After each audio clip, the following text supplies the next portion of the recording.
Hello friends, स्वागत है आपका मेरे यूट्यूब चैनल मार्केट ज्ञान में। आज की इस वीडियो में बात करने वाले हैं ओवरऑल मार्केट के बारे में। यहाँ पर देखो, सेबी के जो नए चेयरमैन हैं उनका बयान निकल कर आया है। कल की एक वीडियो में मैंने आपको वो सारी चीज़ें भी समझाई थी, लेकिन आज कुछ नई चीज़ों पर यहाँ पर डिस्कशन होने जा रहा है।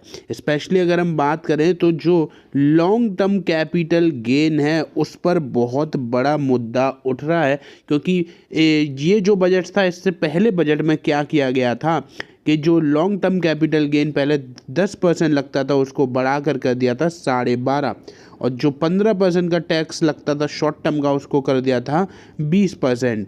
तो यहाँ पर अब इसी पर बहुत बड़ा मुद्दा जो है वो बन चुका है। इस वीडियो के थ्रू सारी चीज़ें जानेंगे। बस आपसे एक रिक्वेस्ट है कि चैनल की रीच अभी थोड़ी सी कम हुई है, तो प्लीज़ आपका सपोर्ट बहुत ज़्यादा रिक्वायर्ड होगा।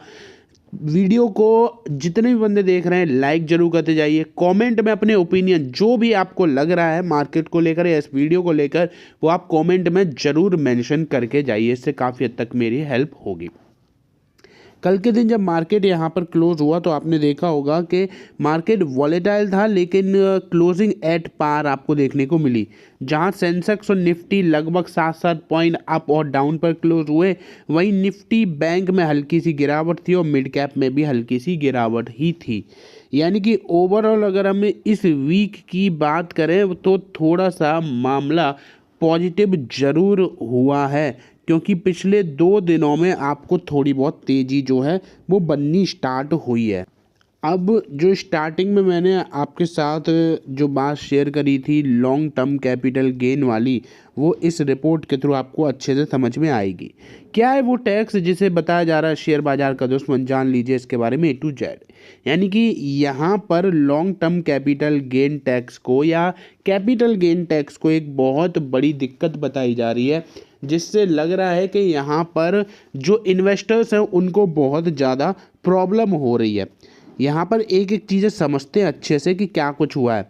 भारतीय बाजार में कुछ महीनों से जारी गिरावट से निवेशकों के मोटा नुकसान देखने को मिल रहा है। बाजार में इस गिरावट का एक कारण जो है वो LTGC भी बताया जा रहा है। यानी कि LTCG को माना जा रहा है कि ये एक और प्रॉब्लम क्रिएट कर रहा है। जैसा कि मैंने आपको स्टार्टिंग में बता दिया था कि लॉन्ग टर्म कैपिटल गेन तब होता है जब अगर आप इक्विटी मार्केट में निवेश करते हो, उसके बाद अगर आप अपने निवेश को 1 साल बाद यानी कि 12 महीने बाद एग्ज़िट करते हो, वहाँ से रिडेम्पशन करते हो, पैसा निकालते हो, बिकवाली करते हो, तो जो भी आपको गेन हुआ, मान के चलते आपने 10,000 रुपये लगाए थे, आपको 100 रुपये का गेन हुआ, तो आपके 100 रुपये पर पहले लगता था 10% का टैक्स, अब लगता है 12.5% का टैक्स। ठीक है, तो ये होता है लॉन्ग टर्म कैपिटल गेन। और अगर आपने 12 महीने से पहले ही पैसा निकाला या प्रॉफिट बुकिंग करी, तो जैसे मान के चलते जो 100 रुपये की आपकी प्रॉफिट हुई थी उस पर पहले लगता था 15% का टैक्स, अब लगता है 20% का टैक्स। ये है शॉर्ट टर्म कैपिटल गेन। तो ये है ओवरऑल टैक्स की कहानी। स्पेशली एक चीज़ और आप जान लो कि 1 साल में एक ये भी लिमिट होती है कि 1 लाख तक का एग्जम्पशन आपको मिलता है। अगर आप 1 लाख रुपए तक का प्रॉफिट बुक करते हो 1 साल के अंदर, तो वहाँ पर आपको कोई भी टैक्स नहीं देना पड़ता, 0 टैक्स आपको देना पड़ता है।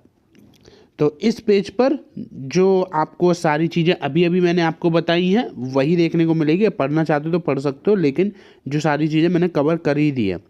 अब देखो कितनी है कैपिटल गेन टैक्स की दर है, ये भी मैंने आपको बता दी कि जो शॉर्ट टर्म कैपिटल गेन है 15 से 20% पहले बढ़ा दिया गया था, और जो लॉन्ग टर्म कैपिटल गेन है वो 10% से 12.5% कर दिया। यानी कि मुनाफे पर आपको इतने इतने टैक्स जो है वो देने पड़ेंगे।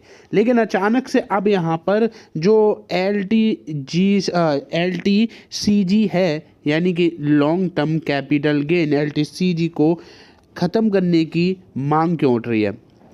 भारत अभी यहाँ पर चुनिंदा देश में शामिल है जो शेयर बिक्री पर लॉन्ग टर्म कैपिटल गेन लगाता है।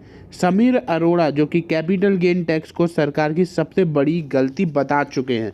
उन्होंने कहा कि यहाँ तक कि भारतीय बाजार में बड़े पैमानों पर शेयर की बिकवाली का कारण ये टैक्स ही है। इस वजह से निवेशक, खास तौर से विदेशी निवेशक, भारतीय बाजार से दूर हो रहे हैं। हालांकि सरकार का ऐसा मानना नहीं है। उनका मानना है कि बाजार में जो गिरावट हुई है उसकी वजह से ये सारी चीज़ें हो रही हैं। देखो, FIIs तो ये जो टैक्सेस हैं वो कोई नए तो है नहीं, लेकिन FIIs तो हमेशा से पैसा लगा रहे थे इंडिया में। तो मुझे नहीं लगता है कि केवल और केवल इन टैक्सेस की वजह से जो FIIs हैं वो अपना पैसा निकाल रहे हैं। FIIs पैसा क्यों निकाल रहे हैं उसके पीछे का रीज़न मैं अपनी वीडियोस में समझा चुका हूँ, वो एकदम वैलिड रीज़न है। तो जहाँ तक मुझे लगता है टैक्सेस की वजह से तो नहीं हो रहा है, हाँ ग्लोबल अनसर्टेनिटीज़ जो बनी हुई है उसी की वजह से सारी कहानी जो है वो देखने को मिल रही है। तो ये तो बात हो गई यहाँ पर टैक्सेस वो की। हो जाता है जल्दी तो से फिर बता तो देता हूँ कि definitely सेबी के 5-10 चेयरमैन ने क्या कहा जा है। सकता है, लेकिन अभी सेबी के चेयरमैन ने कहा है कि भारत में निवेश का सुनहरा मौका, मजबूत ग्रोथ के साथ आगे बढ़ेगा देश। यानी कि हाल ही में यहाँ पर सेबी के चेयरमैन जो है उनको नियुक्त किया गया है। जो पहले चेयरमैन थी उनका टेन्योर ख़त्म हो गया था।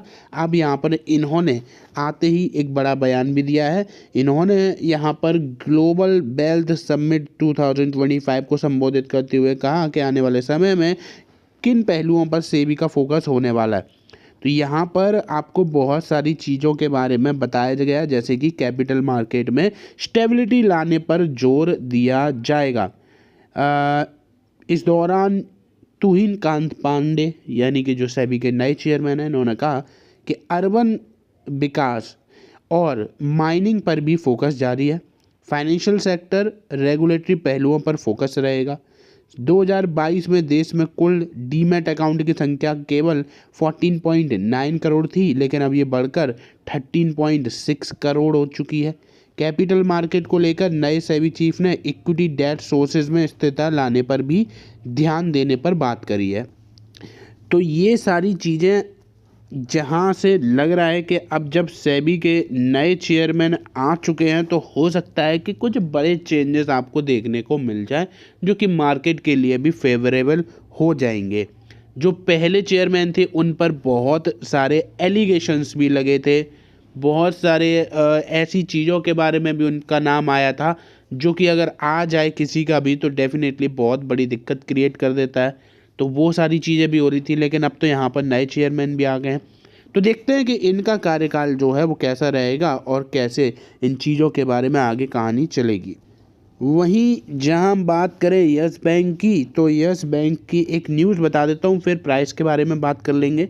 फिनवेसिया पार्टनर के साथ यहाँ पर यस बैंक की डील हो चुकी है। अब ये नए एक फाइनेंशियल सुपर ऐप जो है वो यहाँ पर लाने वाले हैं। टायर 2 टायर 3 डेस्टिनेशंस को टारगेट किया जाएगा। इसमें AI का भी सपोर्ट आपको देखने को मिलेगा और यहाँ से इसमें पर्सनल फाइनेंस के साथ साथ banking, saving, payment, investing, borrowings, ये सारी चीज़ें एक ही प्लेटफॉर्म पर आपको मिलने वाली है। यहाँ पर अगर आप देखते हो तो अकाउंट एग्रीगेटर इकोसिस्टम के थ्रू आप यस बैंक की फैसिलिटीज़ को यूज़ कर सकते हो। यहाँ पर अगर आप देखते हो तो 2026 तक 1 बिलियन यूज़र का ऑनबोर्ड होने का इन्होंने एम रखा हुआ है। टायर 2 टायर 3 सिटीज़ को यहाँ पर टारगेट किया जाएगा और यहाँ पर 72% of the internet user discomfort use कर चुके हैं ऑनलाइन प्लेटफॉर्म के साथ, जबकि 76% जो हैं वो वॉइस टेक्नोलॉजीज़ के साथ फेमिलियर हैं। तो यहाँ पर जंप यानी कि जो इस ऐप का नाम है, इन्होंने AI को भी यूज़ किया है जिसमें हिंदी और इंग्लिश का यूज़ किया जाएगा। तो ये है पूरी कहानी यस बैंक की। और कल के दिन जहाँ निफ्टी बैंक में हल्की फुल्की गिरावट थी, वैसे ही कुछ सिनेरियो यस बैंक का भी देखने को मिला, लेकिन 17 रुपये से नीचे अभी भी ये ट्रेड कर रहा है, दिक्कत वाली बात है। और वहीं अगर हम इस हफ्ते की बात करें तो थोड़ा सा पॉजिटिव ज़रूर हुआ है, जो कि ओवरऑल मार्केट के लिए भी रहा है। लगभग 1.5% की तेज़ी आपको इस स्टॉक में देखने को मिली है इस हफ्ते। तो ये है पूरी कहानी यस बैंक की, जो कि मैंने आपके साथ शेयर करी है। बाकी प्लीज़ चैनल को सब्सक्राइब जरूर करते रहें, वीडियो को लाइक ज़रूर करें, अपने ओपिनियन कमेंट में ज़रूर शेयर करें। इससे मुझे भी थोड़ा बहुत सपोर्ट आपकी साइड से मिलता रहेगा। धन्यवाद।